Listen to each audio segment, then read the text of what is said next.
नमस्कार श्रोतेहो, इंद्रधनु या यूट्यूब चॅनलमध्ये आपले स्वागत आहे. मी निष्ठा फडके आपले माहितीचे विश्व रंगवण्यासाठी सज्ज आहे. या माहितीच्या विश्वात आपले स्वागत आहे.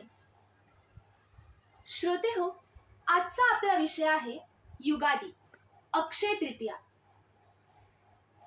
वैशाख शुद्ध तृतीया म्हणजेच अक्षय तृतीया हा भारतीय हिंदू संस्कृतीतील अत्यंत महत्त्वाचा दिवस.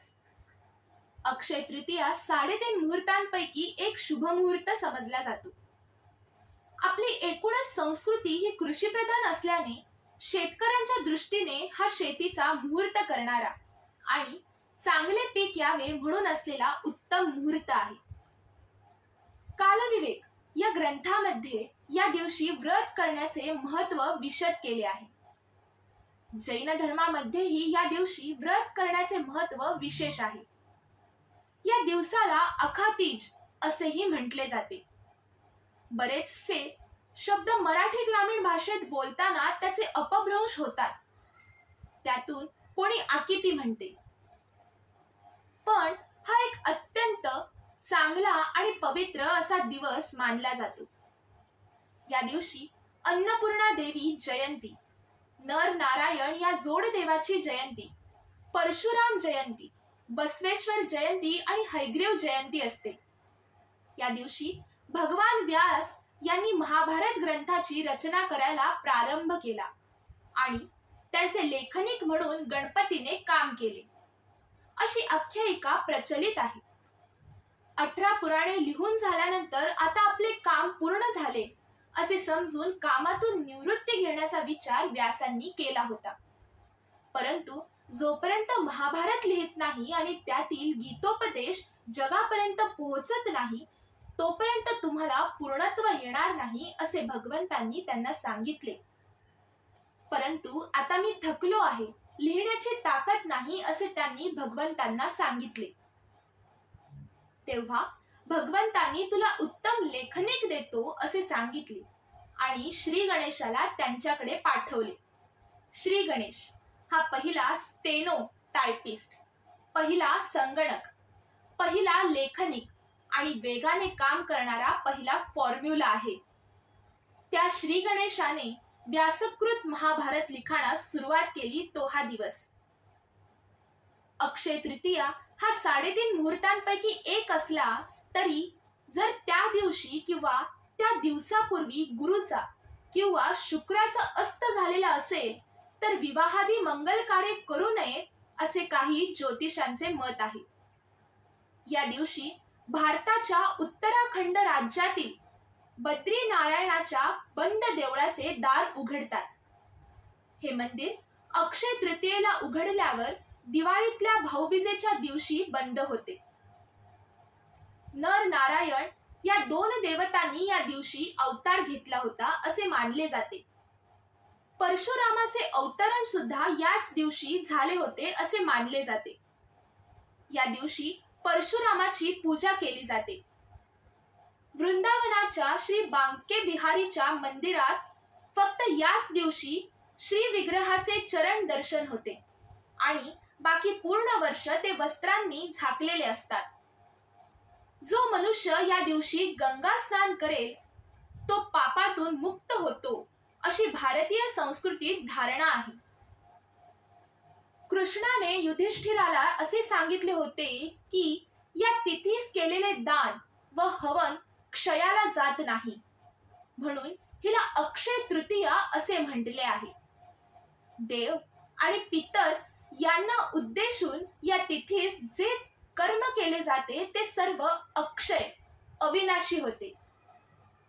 या दिवशी गंगेचे स्वर्गातून पृथ्वीवर अवतरण झाले अशी ही आख्यायिका प्रचलित आहे. जैन धर्मातही या दिवसाचे खूप महत्त्व आहे. भगवान वृषभदेव यांना मोक्ष प्राप्त करण्यासाठी 6 महिने तप करावे लागले. त्या काळात त्यांनी अन्न पाणी ग्रहण केले नव्हते व त्यानंतर ते एकदा ग्रहणासाठी निघाले. परंतु लोकांना आहार दानाची योग्य विधी माहीत नसल्या कारणाने त्यांना अजून पुढील 6 महिने आहार घेता आला नाही. अर्थात त्यांचा वर्षभर उपवास झाला. एकदा हस्तिनापूर येथे ते आले असता तेथील राजाने त्यांना उसाचा रसाचा आहार दिला. तो दिवस अक्षय तृतीयेचा होता. महाराष्ट्रातील स्त्रिया चैत्र महिन्यात चैत्रा गौरीची स्थापना व पूजा करतात. चैत्रातील एखाद्या दिवशी हळदी कुंकवाच्या निमित्ताने बायकांना घरी बोलावून मोगऱ्याची फुले किंवा गजरा, आंब्याची डाळ आणि पन्हे देतात. हरभऱ्यांनी ओटी भरली जाते. त्या हळदी कुंकू समारंभाचा, गौरी उत्सवाचा अक्षय तृतीया हा शेवटचा दिवस असतो. या दिवशी चैत्र गौर उठवली जाते आणि पुन्हा देवघरात आणली जाते. अक्षय तृतीयेला कृतयुग संपून त्रेतायुग सुरू झाले असे मानले जाते. ज्योतिष शास्त्रात कृत, त्रेता, द्वापार आणि कलयुगाची सर्व वर्ष मिळून होणाऱ्या काळाला महायुग असे म्हणतात. ही 4 युगे महायुगाचे 4 चरण असल्याचे मानले जाते. ब्रह्मदेवाच्या दिवसाचा जो प्रारंभ त्याला कल्पादी तसेच त्रेतायुगाचा 12,96,000 सौर वर्षा एवढा त्रेतायुगाचा काळ प्रारंभ म्हणजे युगादी ही तिथी वैशाख शुद्ध तृतीयेला येते. या दिवशी कृषी संस्कृतीचा पालक म्हणून बलरामाची पूजा होते. बलरामाचे शस्त्र हे नांगर आहे, त्यामुळे तो शेतकऱ्यांचा देव आहे. मातीत आळी घालणे व पेरणी ही कामे आवर्जून या दिवशी करतात. अक्षय तृतीयेनंतर पावसाळा येणार असतो. गुढीपाडव्याच्या शुभ मुहूर्तावर नांगरलेल्या शेत जमिनीचे मशागत करण्याचे काम अक्षय तृतीयेच्या दिवशी पूर्ण करायची प्रथा आहे. मशागत म्हणजे नांगरलेल्या शेत जमिनीची साफसफाई करून खत मिश्रित मातीच्या थरांना खालीवर करणे.